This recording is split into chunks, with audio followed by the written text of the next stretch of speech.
बेऐब तो कोई इंसान नहीं होता ना, लेकिन जब तुम उसके साथ होते हो ना, उसमें कोई ऐब नहीं होता। हाँ, क्योंकि सारे ऐप आयरा में जो आ जाते हैं। बाय द वे, कामयार की नेक पर मुझे ये चोटें कम लव बाइट्स ज्यादा लग रही थी। हाय हाय। शदीद मोहब्बत के बाद बेचारे को शदीद नफरत हो चुकी है, तो क्या ये नफरत अब फर्दर किसी किस्म का कनेक्शन रख पाएगी?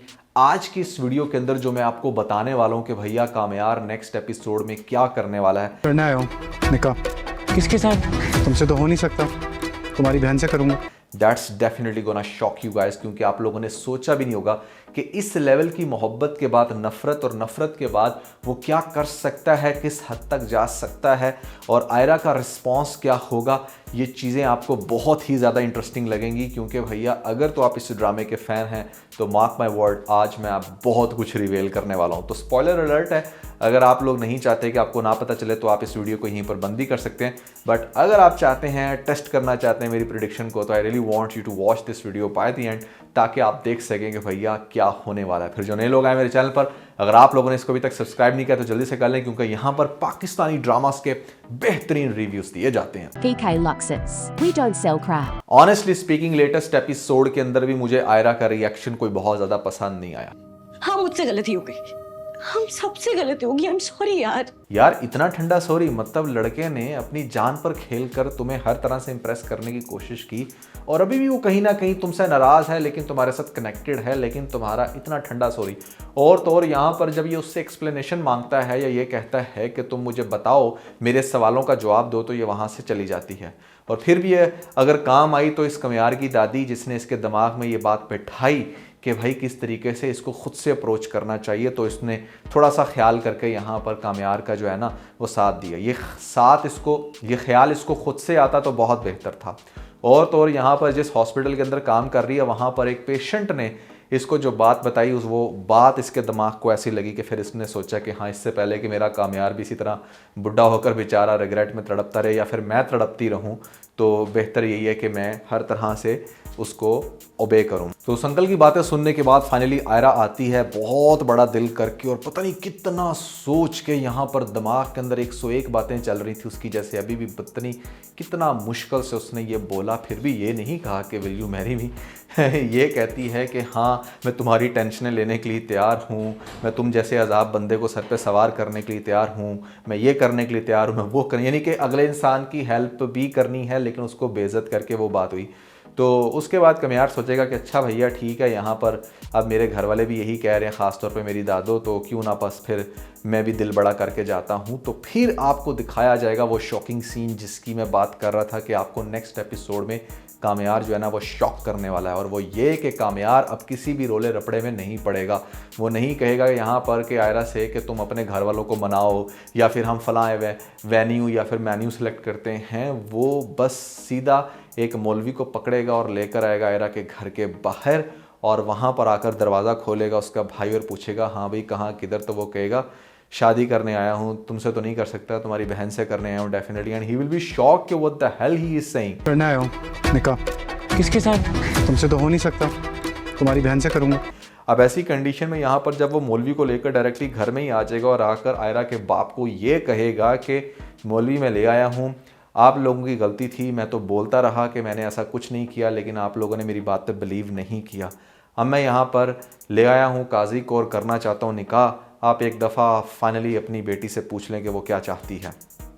अब ऐसी कंडीशन में पहले तो आयरा का जो बाप है वो बड़ा ओवर कॉन्फिडेंट होकर यहाँ पर फिर से इसको कहेगा कि भैया वो दफ़ा हो जो घर से बाहर, ऐसे में मेरी बेटी तुम्हारे साथ बिल्कुल भी शादी नहीं करेगी, वो मेरा प्राउड है, दिस एंड दैट है। बट वो जो इतनी बड़ी बात करके आई है, देखना यहाँ पर ये होगा कि क्या वो अपनी बात की पक्की भी है या नहीं, क्योंकि इससे पहले तो हमेशा वो मौके पर जो है ना वो बदल जाती थी। फिर जब जाएगा बाप, यहाँ पर जाएगी माँ और बहन भी उससे जाकर पूछेंगे, तो वो यही कहेगी कि मैं फैसला कर चुकी हूँ और ऐसे में मैं कामयार से शादी करना चाहती हूँ। जिस पे बाप स्टैंड लेगा और बाप उसको ये कहेगा कि नहीं, अगर वो ये काम करेगी तो उसको मेरे ऊपर से होकर जाना पड़ेगा। मीन्स के यहाँ पर वो किसी भी तरह से उसके उस निकाह में शामिल नहीं होगा और उसको घर से बेदखल भी कर देगा, विच इज़ ह्यूज। मतलब आप देखें कि अगर इस कैलिबर का बंदा जो बेटी के साथ बड़ा वैसे तो फ्रेंडली बना फिर रहा था, हर मौके पर उसने सपोर्ट किया, तो क्यों नहीं समझ रहा फिर वो ये कंडीशन। क्योंकि भैया बाप तो फिर बाप होते हैं ना, यहाँ पर जब उनकी हद से कोई भी चीज़ पार करती है तो वो फिर सख्त होने पर मजबूर हो जाते हैं। माँ पहले से ही राज़ी नहीं थी, बाप भी जब ये कहेगा कि हाँ तुम्हें मेरे ऊपर से होकर जाना पड़ेगा या फिर मैं तुम्हारे निकाह में शरीक नहीं हो सकता, और यहाँ पर आयरा भी ये कह देगी कामयार के सामने आकर के मेरे घर वाले मुझे घर से निकाल रहे हैं, क्या तुम मुझे ओबे करोगे या फिर ऐसे में मेरा ख्याल रखोगे, तो कामयार कहेगा कि मैं 100% तुम्हारा ख्याल रखूँगा, पहले भी रखता, लेकिन मैं कभी भी ये नहीं चाहता कि तुम अपने पेरेंट्स के अगेंस्ट जाकर मेरे से शादी करो। लिहाजा आज तो मैं यहाँ से जा रहा हूँ, लेकिन मैं ये ज़रूर चाहूँगा कि तुम अपने पेरेंट्स को कन्विंस कर लो, क्योंकि मेरी नीयत साफ़ है और तुम्हारे पेरेंट्स को भी ये बात समझनी चाहिए कि अगर मेरी नीयत में खोट होता तो this was the perfect moment जहाँ पर मैं तुम्हें निकाह कर अभी साथ में ले जाता, अब तो तुम भी एग्री हो।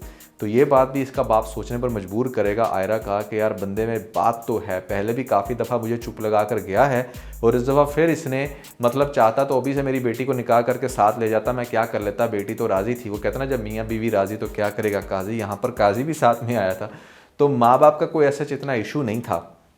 लेकिन हाँ, कई दफ़ा ये भी देखा गया है, बहुत सारे लोग इस पर भी बिलीव रखते हैं कि भैया जो आपका वारिस होता है या जिसने आपको पाला पोसा, बाप की रजामंदी के बगैर निकाह नहीं हो सकता। इसमें किस हद तक वैलिडेशन है, क्या वाकई ये सच है या नहीं, या आप में से कोई अगर एक्सपर्ट है तो वो कमेंट्स के अंदर मुझे ज़रूर बताइएगा कि बाप की मौजूदगी में बाप अगर राज़ी नहीं है अपनी बेटी का रिश्ता देने के लिए तो क्या बेटी ज़बरदस्ती शादी कर सकती है कि नहीं।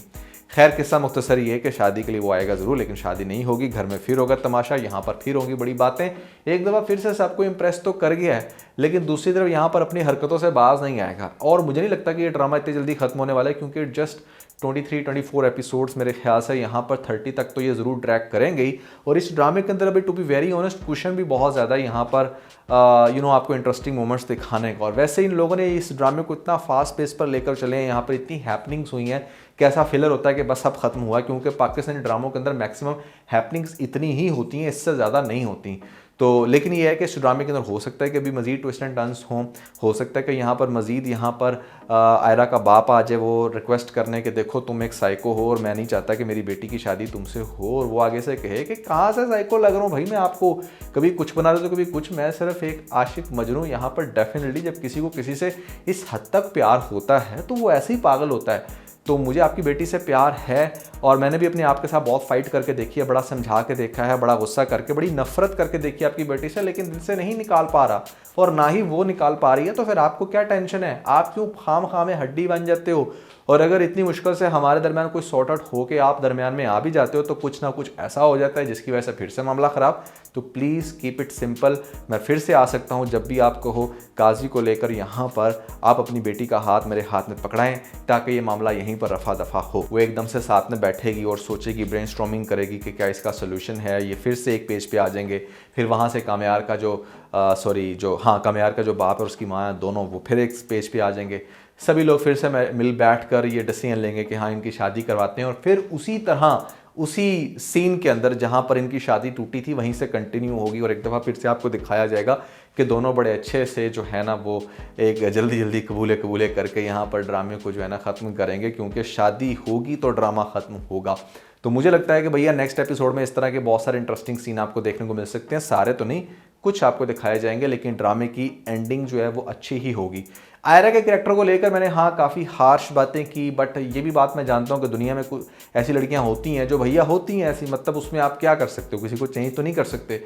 और दुनिया में ऐसे बंदे भी होते होंगे डेफिनेटली जो इस हद तक किसी के पीछे पागल, और यहाँ पर दो बिल्कुल ऑपोजिट लोग अगर एक दूसरे के प्यार में इस तरह से फंस जाएँ तो फिर ये सारे ड्रामे हो सकते हैं जो आपको इस ड्रामे के अंदर दिखाए जा रहे हैं। तो या दैट्स द ओनली ड्रामा जो थोड़ा बहुत आप कह लो कि इंटरेस्टिंग है एज़ कम्पेयर टू अदर्स। आपको कैसा लग रहा है आपने कमेंट्स के अंदर में ज़रूर बताना। इसके अलावा अगर आप लोगों ने मेरा लेटेस्ट टीबीसी नहीं देखा, स्पेशली जो गुल प्लाजा के अंदर आग लगी, बहुत ही डिटेल्ड और हेल्दी डिस्कशन हुई है मेरी टीबीसी के अंदर। अगर आप लोगों ने नहीं देखी वीडियो तो ऊपर आपको लिंक मिल जाएगा, जल्दी से लिंक पे क्लिक करके वीडियो देख के अपना फीडबैक मुझे ज़रूर दीजिएगा।